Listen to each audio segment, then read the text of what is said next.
उज्जवल Bharat news, देश की प्रखर आवाज। नमस्कार, उज्जवल भारत न्यूज में आपका स्वागत है। पूरे देश में बारिश का माहौल छाया हुआ दिखाई दे रहा है।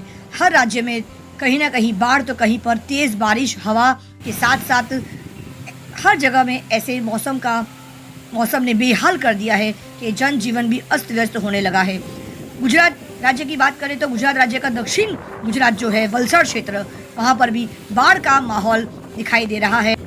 हनुमान भागड़ा में बाढ़ का माहौल यहाँ पर दिखाई दे रहा है। समुद्र का पानी बारिश की वजह से, तेज बारिश की वजह से पूरा बाढ़ जैसा माहौल यहाँ पे दिखाई दे रहा है। ये दृश्य है तिथल समुद्र का, अरब सागर का, किस प्रकार से तेज लहरें उठती हुई दिखाई दे रही है। भारत के भौगोलिक दृष्टि से अगर देखा जाए तो गुजरात सबसे लंबा तटीय क्षेत्र माना जाने वाला राज्य है। गुजरात में 1609 किलोमीटर लंबा समुद्री तटीय क्षेत्र अंतर्राष्ट्रीय जल संरक्षण संगठन अरब सागर की सीमा को नियम अनुसार परिभाषित करता है। उत्तर में पाकिस्तान के तट पर अरब प्रायद्वीप, तो दक्षिण में मालदीव का दक्षिणी छोर से रोस हाफुन अफ्रीका का सबसे पूर्वी बिंदु माना जाता है। पूर्व में लक्षद्वीप सागर की पश्चिमी सीमा भारत के पश्चिमी तट है। अरब सागर की जलवायु अरब सागर नमी वाले हवाओं के लिए आवश्यक पानी उपलब्ध कराकर आसपास के क्षेत्रों में मानसूनी जलवायु में योगदान देता है। मानसून के मौसम के दौरान हवाएं वास्तव में इतनी तेज होती है कि समुद्र पानी की ऊपरी स्तरों में नमक की कुछ मात्रा को दूर करने में सफल हो जाती है। मानसून के मौसम के दौरान ऊपरी जल की लवणता बहुत कम हो जाती है, जबकि गैर मानसून मौसम में लवणता अधिक हो जाती है। लवणता में परिवर्तन का जिम्मेदार हवा के प्रवाह को ठहराया जाता है, जो मानसून समाप्त होने पर उत्तर पश्चिमी प्रवाह में बदल जाता है। अरब सागर को दुनिया की सबसे व्यस्त शिपिंग लेन में से एक माना जाता है। मुख्य रूप से लाल सागर और फारस की खाड़ी से इसकी निकटता के कारण ये समुद्री व्यापार में महत्वपूर्ण भूमिका निभाता है। परिवहन उद्देश्यों के लिए अरब सागर का उपयोग करने वाले अधिकांश जहाज बड़े टैंकर होते हैं, जिनकी यात्रा अक्सर पूर्वी एशिया, यूरोप या अमेरिका में समाप्त होती है। आइए अब बात करते हैं वलसाड के मॉनसून के हालात, किस प्रकार से वलसाड में हालत और बिगड़ रहे हैं। वलसाड जिले का हनुमान भागड़ा जो क्षेत्र है, वहाँ पर बाढ़ जैसा माहौल दिखाई दे रहा है। किस प्रकार से देखिए, लोगों के घरों में जल भराव का माहौल यहाँ पे दृश्य दिख रहा है। किस प्रकार से लोग अपने ही घरों से बेहाल होकर घर के बाहर निकल गए हैं। पूरे घरों के भीतर जल भराव का दृश्य यहाँ पर आपको देखने को मिल रहा है। हनुमान भागड़ा के छोटे छोटे बच्चे भी घर के बाहर निकल आए हैं, क्योंकि घर के भीतर ही जल भराव का दृश्य आपको ये पूरा क्षेत्र जल भराव में परिवर्तित होता हुआ नजर आ रहा है। अरब सागर वलसाड जिले के पश्चिम में स्थित है। DNHDD यानी दादरा नगर हवेली का तटीय दमन एनक्लेव उत्तर पूर्व और दक्षिण में वलसाड जिले से घिरा हुआ है। आइए जानते हैं पूरे दिन में आज सुबह से लेकर दोपहर 12 बजे तक वलसाड जिले के अलग अलग तालुका में किस प्रकार के बारिश का माहौल रहा है, कहाँ पे कौन से तालुका में कितनी बारिश हुई है, कितनी तेज हवा चली है। जानते हैं आज का ये मौसम का रिपोर्ट। उमरगांव तालुका में सुबह 8 से 10 के बीच में 1 mm बारिश हुई थी, और कपड़ा तालुका में सुबह 6 से 8 के बीच में 14 mm, और 8 से 10 के बीच में 16 mm, तो 10 से दोपहर को 12 बजे के बीच में कपड़ा में 4 mm बारिश रिपोर्ट के मुताबिक बता रहा है। और उसके बाद धर्मपुर तालुका की अगर बात करेंगे तो सुबह 6 से 8 के बीच में 24 mm बारिश बता रहा है। सुबह 8 से 10 के बीच में 10 mm, और सुबह 10 से 12 के बीच में 9 mm बारिश धर्मपुर तालुका में रिपोर्ट के मुताबिक बता रहा है। वलसाड जिले के पाड़ी तालुका में सुबह 6 से 8 के बीच में 17 mm बारिश, और सुबह 8 से 10 के बीच में 1 mm तथा 10 से 12 के बीच में पाड़ी तालुका में 4 mm बारिश का रिपोर्ट के मुताबिक बता रहा है।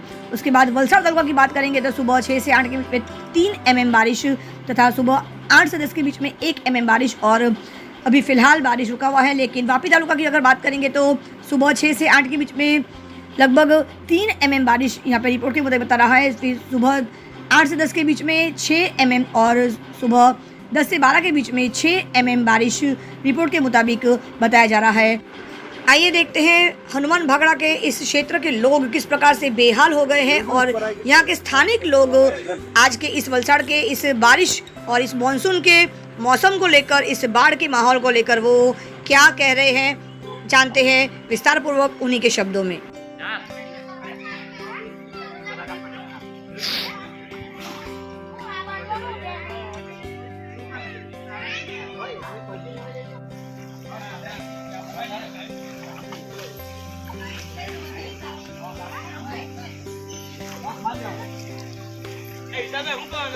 એ ડબલ દોરી બાંધજો નહીં તો ઉલુલુલુ લઈ જાય ઉલુલુલુ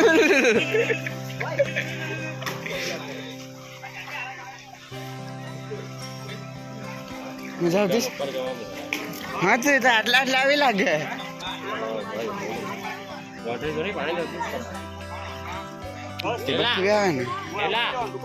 હા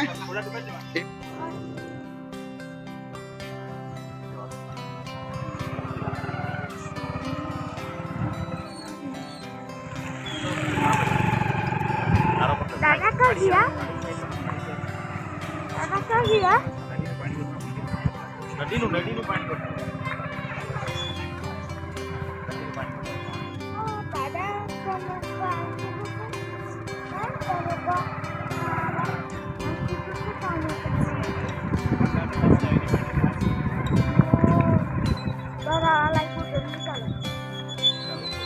જે નદી સાઈડે જ રાખી ના મોબાઈલ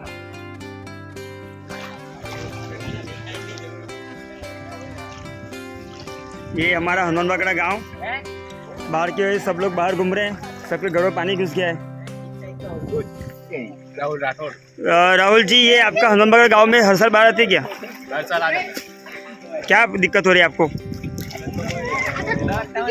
सबके घर में पानी घुस गया सबके घर पानी घुस गया ये हर बार होता है हर साल अच्छा अभी तो थोड़ा रुक गया है लेकिन ज्यादा आएगा तो और दिक्कत हो जाएगी कितना पानी है आपके हिसाब से जाने आने का रास्ता वगैरह कैसा है मतलब आ सकते हैं कि आप लोग सब ब्लॉक हो गया है सब ब्लॉक हो गया है और यहाँ पे आसपास के जो लोग हैं मैं देख पा रहा हूँ कि घर के अंदर भी पानी ऐसा दिख रहा है मुझे तो अंदर वैसे पानी जो निचले एरिया वाला है हाँ उसके अंदर ज्यादा पानी है। अच्छा अच्छा अच्छा अच्छा ये थोड़ा ऊपर वाला एरिया है इसके लिए इधर कम है हम्म। लेकिन वो ज्यादा नीचे वाला एरिया है ना उधर ज्यादा पाना ओके ये महर्षि देसाई जी हैं एडवोकेट हनुमान बागड़ा से उनके घर में ही पानी घुस रहा है देखिए आप देख सकते हैं उनके घर की साइकिल डूबी है इधर सब घर उनका आधा बाहर का डूब चुका है इनसे कुछ क्वेश्चन करते हैं महर्षि जी हाँ जी थोड़ा बताएंगे आपके हनुमान बागड़ा में ये रेल हर साल आती है क्या हमारे हनुमान बागड़ा गांव के पीछे ही औरंगा नदी है। यहाँ पे धर्मपुर में और इंटीरियर एरिया में जब भी ज्यादा बारिश होती है तो साल में मॉनसून के टाइम पे 2-3 बार रेल आती है और ज्यादा बारिश होती है तो हमारे घर में भी पानी घुसता है और ये हर साल का प्रॉब्लम है। क्या लगता है मतलब इससे क्या और प्रॉब्लम क्या है आपको ये ऐसा है कि हनुमान बागड़ा गांव और दूसरे 2-3 जो गांव है उसका कांटेक्ट बाकी एरिया से कट जाता है और अगर कोई मेडिकल हेल्प चाहिए और अगर कोई इमरजेंसी हो जाए तो कोई आ नहीं सकता और कोई बाहर भी नहीं जा सकता। इसीलिए जो अगर कोई प्रॉब्लम होता है तो वो उसका सॉल्यूशन उस टाइम नहीं मिलता है। मतलब जाने आने का रास्ता सारा ब्लॉक जाने है आने का रास्ता सब बंद हो जाता है। अच्छा और ये बाढ़ जो आती है हर साल इससे गाँव वालों के घर में पानी हर बार घुस जाता है ऐसे हाँ यहाँ पे हर साल मानसून के टाइम पे जो बाढ़ आती है तो लोगों के घर में पानी जाता है, बहुत नुकसान होता है। वो घर में पानी जाने से घर में भी नुकसान होता है, व्हीकल में पानी जाता है तो उसका भी बहुत ज्यादा नुकसान होता है। तो क्या लगता है आपको मतलब इसका कोई रास्ता नहीं जाने आने का कोई रास्ता तो निकलता ही नहीं आपके वहाँ पे नहीं, रास्ता यहाँ पे जब बाढ़ आती है तब नहीं है। इसका ये कारण है कि ये औरंगा नदी पे कोई डैम नहीं है, इसीलिए जब इंटीरियर में धर्मपुर और अंदर के एरिया में जब बारिश होती है ज्यादा तो हनुमान बागड़ा और ये आजू बाजू के जो गांव है नदी के वहाँ पे बाढ़ आती है। इसका एक दूसरा भी कारण है, यहाँ पे नदी पे ड्रेजिंग के नाम पे वो रेती निकल रहे हैं। वो ड्रेजिंग मतलब मिट्टी निकालने की जगह पे वो रेती निकाल रहे हैं, उससे नदी की जो ऊंचाई है वो काफी कम हो गई है और ये पानी जितनी जल्दी से बाहर निकलना चाहिए नदी के रास्ते से वो नहीं होते। वो नदी के बाहर पानी आता है और गांव में घुस जाता है। और अच्छी तरह से जो ड्रेजिंग हो जाए तो ये प्रॉब्लम सॉल्व हो सकता है। जैसे लास्ट में बात हुई वैसे आप भी बता रहे हो कि यहाँ पे ड्रेजिंग की समस्या है। हाँ, ड्रेजिंग नहीं होने के कारण ये नदी का पानी गांव में घुसता है। अच्छा ठीक है, दिक्कतें नहीं आ रही है और ये स्थिति मुझे लेकर लंबी रहेगी। आज 2-3 घंटे के अंदर पानी कम हो जाना चाहिए तो उनको हम हेल्प कर पाएंगे, लेकिन अगर फिर से पानी छोड़ा गया वहाँ से डैम में तो पानी का लेवल इतना बढ़ जाएगा कि हम कहीं जा नहीं पाएंगे। तो जो बंदा जहाँ फंसा है वहीं फंसा रह जाएगा और खाना भी नहीं खा पाएंगे।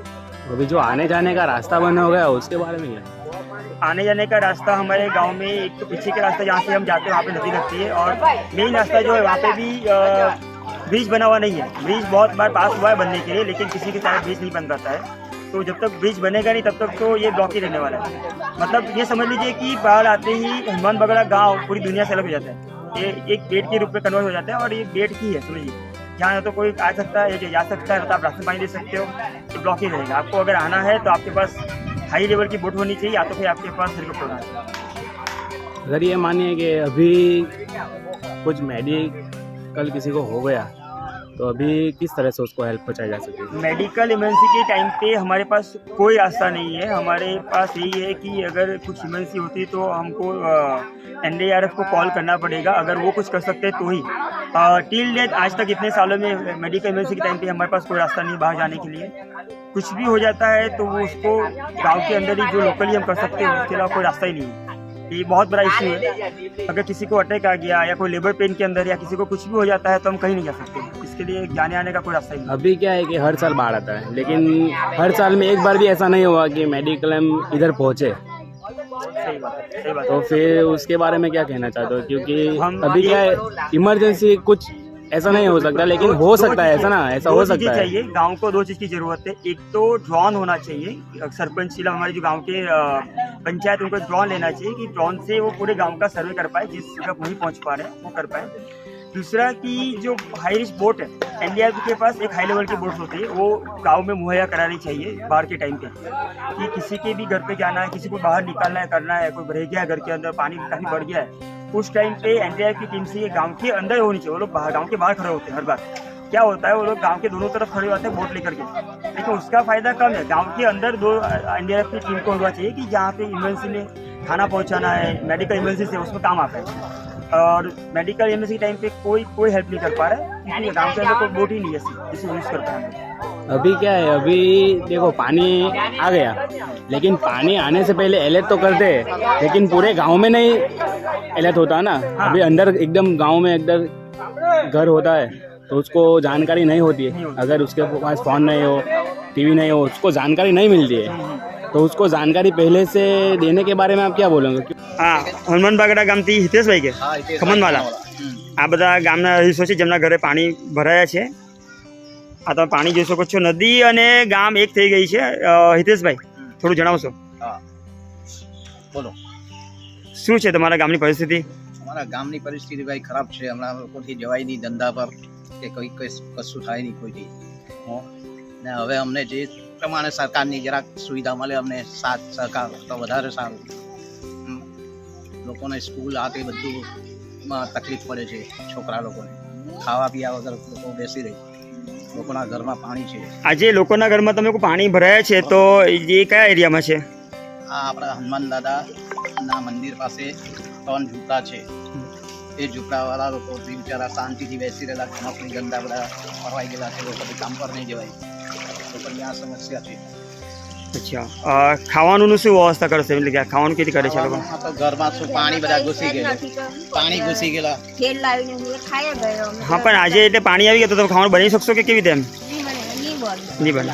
આજે એ લોકોના ચૂલા ગેસના કે આ તે બધું ચલાવી દીધું, બધું સામાન બધે ભાગદોડમાં કંઈ કશું થતું નથી, લાઇટ નથી, કંઈ નથી, ને જનાવરા અહીંયા ગમે ત્યારે ઘૂસી જાય ઘરમાં, નુકસાન કરે। તો જયેશભાઈ છે એ શું ડિમાન્ડ છે તમારી? જમવાની વ્યવસ્થા કંઈક થઈ એવું છે કે નથી? કેવી રીતે?